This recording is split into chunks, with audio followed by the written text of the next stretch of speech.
इस वक्त मार्केट्स की अगर बात करें, काफी हद तक मार्केट में वॉलेटिलिटी और कमजोरी का दौर है और नए हफ्ते की शुरुआत भी इसी कमजोरी के साथ हमने की है। निफ्टी में वैसे हम देख रहे हैं 8 महीने की निचले स्तर नजर आए और वहां से रिकवरी मोड इस वक्त जरूर देखने को मिल रहा है, लेकिन अगर आप देखेंगे एडवांस डिक्लाइन रेशियोज में भी डिक्लाइंस का पलड़ा भारी है। 22,600 के नीचे इस वक्त जो है निफ्टी ट्रेड करता हुआ 22,581 के लेवल्स पर लाल निशान। बिकवाली का दबाव बैंक निफ्टी में भी है। निचले स्तरों से भले ही सुधार और रिकवरी दिखी हो, लेकिन गिरावट इतनी ज्यादा हावी हो चुकी है कि अब मार्केट का टेक्सचर जो है ठीक होने के लिए टाइम और काफी हद तक बूस्ट और पॉजिटिव पॉइंट्स की जरूरत होगी। कहां से आएंगे वो पॉजिटिव पॉइंट्स, लगातार इसका इंतजार है। लेकिन इस वक्त अगर आप देखें large cap, mid cap, benchmarks, broader markets, हर तरफ बिकवाली और गिरावट का रुझान है।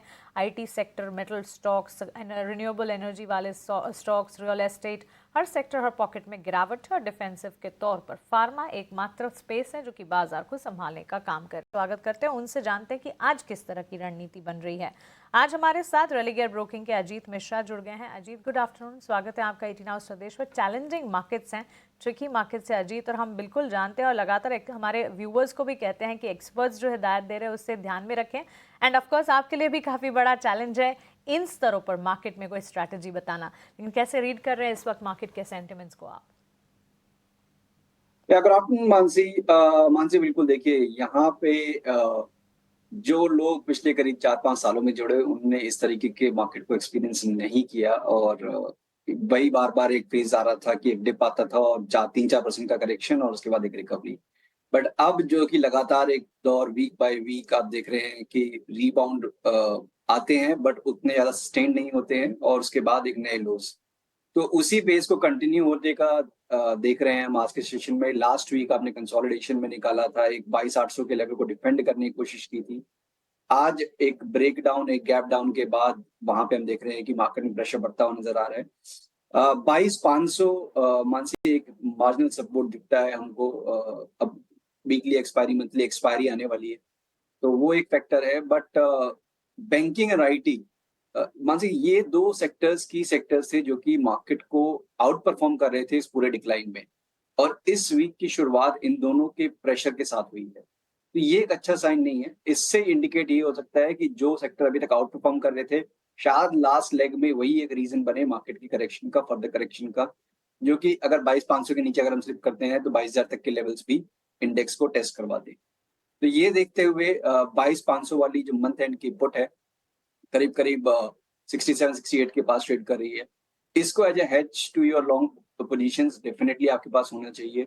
और साथ ही साथ बैंकिंग जहां पे की प्रेशर बना हुआ है, वहां पे भी आप चाहें तो 48,000 वाली पुट मंथ एंड की करीब 94 के पास ट्रेड कर रही है। इसको 40 के स्टॉप लॉस के साथ करीब 200 तक के टारगेट्स के लिए लॉन्ग कर सकते हैं। निफ्टी दोनों पर अजीत एक बार अपने टारगेट्स वापस से दोहरा दीजिएगा। देखिए, पहला मैंने बोला आपको 22,500 वाली जो पुट है, वो आपको लॉन्ग करनी है। 68 के पास ट्रेड कर रही है। अगर आप इसको केवल नेकेड लॉन्ग कर रहे हैं तो आप 31 का स्टॉप लॉस रखिए, करीब 115 तक के टारगेट्स रखिए निफ्टी के पुट के लिए। और मैं ये भी कहूंगा कि जिनके पास लॉन्ग पोजीशंस हैं स्टॉक्स की, उनको भी ये रखना चाहिए as a hedge to their long positions. उसके अलावा बैंकिंग, क्योंकि अब एक रीजन बन रहा है मार्केट के करेक्शन का, आईसीआईसीआई, एचडीएफसी, इनमें प्रेशर बढ़ रहा है। 48,000 वाली पुट जो कि करीब 93 के पास ट्रेड कर रही है, इसको भी लॉन्ग करने की रिकमेंडेशन होगी 40 के स्टॉप लॉस के साथ 200 तक के टारगेट्स के लिए। एब्सोल्युटली। तो चलिए इंडेक्स पर ही एक नजरिया बनता हुआ और अजीत की स्ट्रैटेजी आप अपने स्क्रीन पर देख रहे हैं, लेकिन अब बात करते हैं स्टॉक स्पेसिफिक चाल की और शुरुआत सीधा करते हैं लॉन्ग्स बिल्टअप, यानी कि जहां पर ताजा खरीदारी इस माहौल में हो रही है उसे समझकर।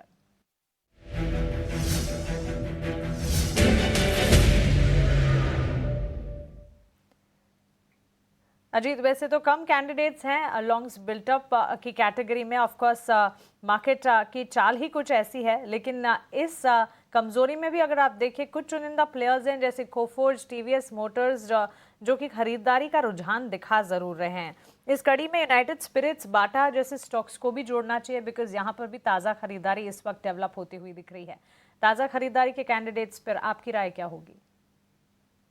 बिल्कुल देखिए, बट यहाँ पे जैसे कि मानसी एक मिक्स्ड देखने को मिल रहा है ट्रेंड। कोफोर्ज अगर आप देखें तो कंपैरेटिवली अच्छा एक स्ट्रक्चर है with in the mid cap IT name. But IT क्योंकि एज अ सेक्टर आज 200 दिन के नीचे स्लिप हुआ है, तो मेरे हिसाब से अभी आपको अवॉइड करना चाहिए अगेंस्ट द सेक्टर के ट्रेंड लेने के लिए। यहीं पे एफएमसीजी पैक काफ़ी डाउन एंड आउट है, उसमें से अगर यूनाइटेड स्पिरिट्स को आप देखते हैं, इसमें भी ठीक-ठाक एक गिरावट आ चुकी है, तो यहाँ पे एक रिबाउंड का प्ले ज़रूर हो सकता है, जो कि स्टॉक को करीब 1380 1400 तक लेवल ले जाए। तो यहाँ पे आप लॉन्ग पोज़ीशन बना सकते हैं 1310 के स्टॉप लॉस के साथ।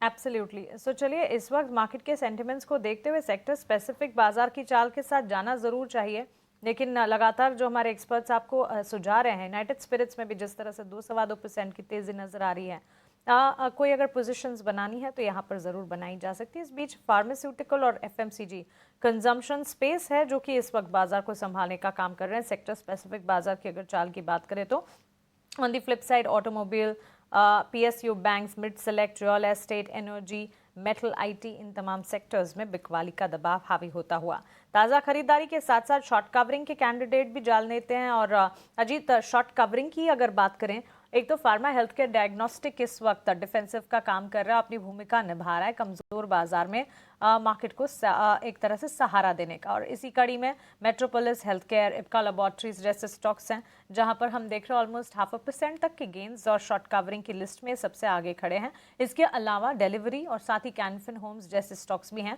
जो कि इस लिस्ट में शामिल हैं। आपकी राय क्या होगी? बिल्कुल मानसी, देखिए लास्ट वीक फार्मा में अंडर परफॉर्मेंस हुई थी और एक रिकवरी का अटेम्प्ट आज हमको दिख रहा है।